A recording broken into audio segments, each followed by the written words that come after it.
കഴിഞ്ഞ ദിവസമാണ് സിന്ധു കൃഷ്ണയുടെ പിതാവ് എസ് രംഗനാഥൻ മരിക്കുന്നത്. വാർദ്ധക്യ സഹജമായ ആരോഗ്യ പ്രശ്നങ്ങൾ രംഗനാഥനുണ്ടായിരുന്നു. സിന്ധു കൃഷ്ണയുടെ ചില വ്ലോഗുകളിൽ പിതാവിനെ കാണാറുണ്ടായിരുന്നു. അവസാന നാളുകളിൽ എല്ലാ പരിചരണവും നൽകിയ സിന്ധു കൃഷ്ണ പിതാവിന് അരികെ തന്നെ ഉണ്ടായിരുന്നു. അച്ഛന്റെ വിയോഗത്തിൽ ദുഃഖത്തിലാണ് സിന്ധു കൃഷ്ണ. സിന്ധു കൃഷ്ണയുടെ മക്കൾക്ക് പ്രിയപ്പെട്ട പുസ്തകനായിരുന്നു രംഗനാഥൻ.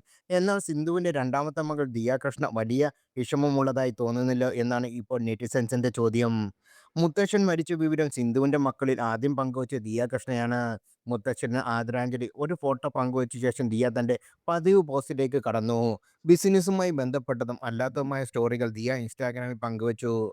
അശ്വിനുമൊപ്പമുള്ള പഴയൊരു റീലാണ് ദിയ ഏറ്റവും ഒടുവിൽ പങ്കുവച്ചതും. സ്വന്തം കുടുംബത്തിലെ ഒരംഗം മരിച്ചതിന് അധികം വൈകാതെ എങ്ങനെ ഒരാൾക്ക് ഇങ്ങനെ പോസ്റ്റിടാൻ സാധിക്കുന്നു എന്നാണ് മരണപ്പെട്ടവരോട് അനാദരവല്ലേ എന്നാണ് എല്ലാവരും ചോദ്യങ്ങൾ ചോദിക്കുന്നത്. അതേസമയം ഇഷാനി കൃഷ്ണയും ഹൻസിക കൃഷ്ണ എന്നിവർ മുത്തച്ഛന്റെ മരണശേഷം ഒരു പോസ്റ്റും പങ്കുവച്ചിട്ടില്ല. മുത്തച്ഛനും മുത്തശ്ശിയുമായി വലിയ അടുപ്പമുള്ളവരായിരുന്നു ഇവർ. അഹാന സിന്ധു കൃഷ്ണ പങ്കുവച്ച പിതാവിന്റെ വീഡിയോയ്ക്ക് റീപോസ്റ്റ് ചെയ്തിട്ടുമുണ്ട്. എന്നാൽ ദിയോയുടെ പ്രവർത്തികൾ പല ചോദ്യങ്ങളും വരുന്നുണ്ട്.